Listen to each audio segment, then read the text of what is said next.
دا نظم ځینې شاعرانو ته ډالۍ دی د نظم عنوان دی غندنه ای د مرتد او خیرنې عقیدې وګړو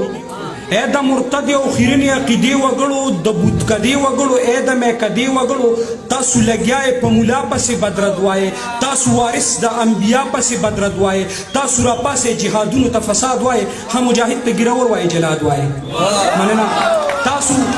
تاسو راپاسې جهادونو ته فساد وایې هم مجاهد ته ګیرور وایې جلاد وایې تاسو دا لوی لوی عذابونه هم یو ټوکه ګڼئ تاسو برزخ او دوزخونه هم یو ټوکه ګڼئ تاسو د دین په سپکاوي پسې قیسې هم کوئ چې قلم پورته کړئ نو بیا خدای نه ګیلې هم کوئ تاسو د خدای په شتونولۍ هم د شکونو ښکار یې ځکه چې تاسو د ملحد سوچونو ښکار یې ما ته ثابته کړئ په کومه یو خبره ګڼئ چې میکده تاسو محراب منبر نه غوره ګڼئ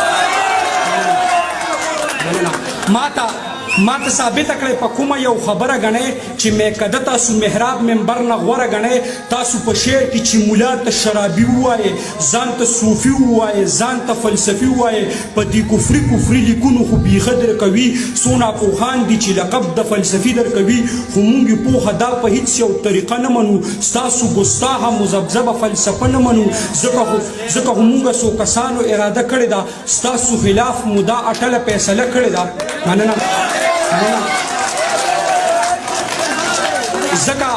ځکه چې ستاسو هیڅ یو دین نشته مذهب نشته دی ستاسو د دې ډول لیکونو څه مطلب نشته دی ځکه موږ څو کسانو اراده کړې ده ستاسو خلاف مو دا اټله فیصله کړې ده چې دا بربنډه نظریه درله بیخي ختموو دغه مرتده عقیده درله بیخي ختموو د دې نه پس په هر یو حال به مو غندنه کوو د دې ګستاخ فکر او خیال به مو غندنه کوو رانه به نور سپکاوي هیڅکله د دین نه کوې رانه به نور د مدرسې جومات توهین نه کوې رانه به نوره په منبر پسې خندا نه کوي رانه غندنه دې نه پس په د مولا نه کوي رانه به نوره په منبر پسې خندا نه کوي رانه غندنه دې نه پس په د مولا نه کوي مننه ډېره مننه